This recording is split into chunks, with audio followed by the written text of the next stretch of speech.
సదాశివ ఇక్కడ అసోసియేట్ ప్రొఫెసర్గా పనిచేస్తున్న డిపార్ట్మెంట్ ఆఫ్ బాటనీలో.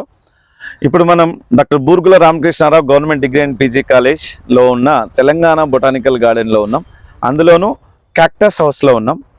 సో ఈ క్యాక్టస్ హౌస్ ముఖ్య ఉద్దేశం ఏంటి అంటే స్టూడెంట్స్కి ఎడారి మొక్కలు ఎలా ఉంటాయి, వాటి యొక్క లక్షణాలు ఎలా ఉంటాయి, వాటి యొక్క అనుకూలనాలు ఎలా ఉంటాయని సిలబస్లో ఉంటుంది. దానికి సంబంధించి అనేక రకాలైనటువంటి డెజర్ట్ ప్లాంట్స్ని ఇక్కడ కలెక్ట్ చేసి మనం పెంచుతూ ఉన్నాం. ఈ క్యాక్టస్ కలెక్షన్ అంతా కూడా మనకు మేజర్ కలెక్షన్ మనకు ఒరిస్సాలో ఉన్న రీజనల్ ప్లాంట్ రిసోర్సెస్ భువనేశ్వర్ నుంచి కలెక్ట్ చేసినాం. తర్వాత మిగిలిన మొక్కల్ని ఇతర ప్రాంతాల నుంచి కలెక్ట్ చేసినాం. మన తెలంగాణ ప్రాంతంలో అడవుల్లో పెరిగేటువంటి కొన్ని మొక్కల్ని కలెక్ట్ చేసినాం. సో వీటిలో అనేక రకాలైనటువంటి ఔషధ మొక్కలు ఉన్నాయి. అంతేకాకుండా ముఖ్యంగా ఆర్నమెంటల్ పర్పస్ వాడుతున్న క్యాక్టస్లు ఉన్నాయి.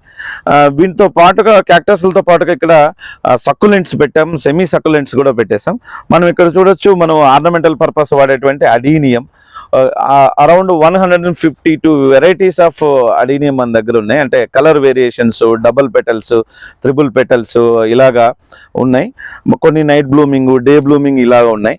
సో ఇలాగా ఒక 152 అడీనియంని మెయింటైన్ చేస్తున్నాం.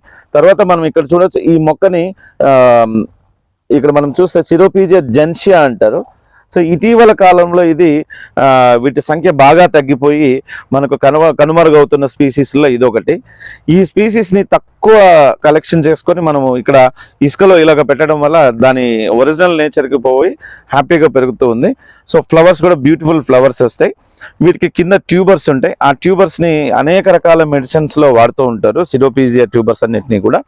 సో మనం ఇక్కడ చూసినట్టయితే ఇక్కడ క్యాక్టస్ ఉన్నాయి. ఈ క్యాక్టస్లో చిన్న చిన్న ఫ్లవర్స్ ఉంటాయి, వెరీ మైన్యూట్ ఫ్లవర్స్ ఉంటాయి. ఇక్కడ మనకు కొన్నింటికేమో పెద్ద ఫ్లవర్స్ వస్తాయి.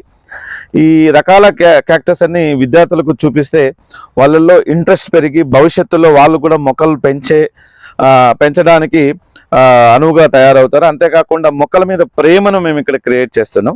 అలా క్రియేట్ చేయడం వల్ల భవిష్యత్తులో ఈ మొక్కల్ని హైబ్రిడైజ్ చేసుకొని వీటిని రీప్రొడ్యూస్ చేసి వీటిని ఒక బిజినెస్ లాగా, ఒక ఎంటర్ప్రెన్యూర్ లాగా స్టార్ట్ చేసుకునేటువంటి అవకాశం ఉంటుంది. ఎందుకంటే నర్సరీస్ పెట్టేసి వాటి నుంచి అంటే జనాలకి మొక్కల్ని పెంచడం అలవాటు చేయాలనే ఉద్దేశంతో ఎక్కువగా చేస్తూ ఉన్నాం ఇవన్నీ కూడా.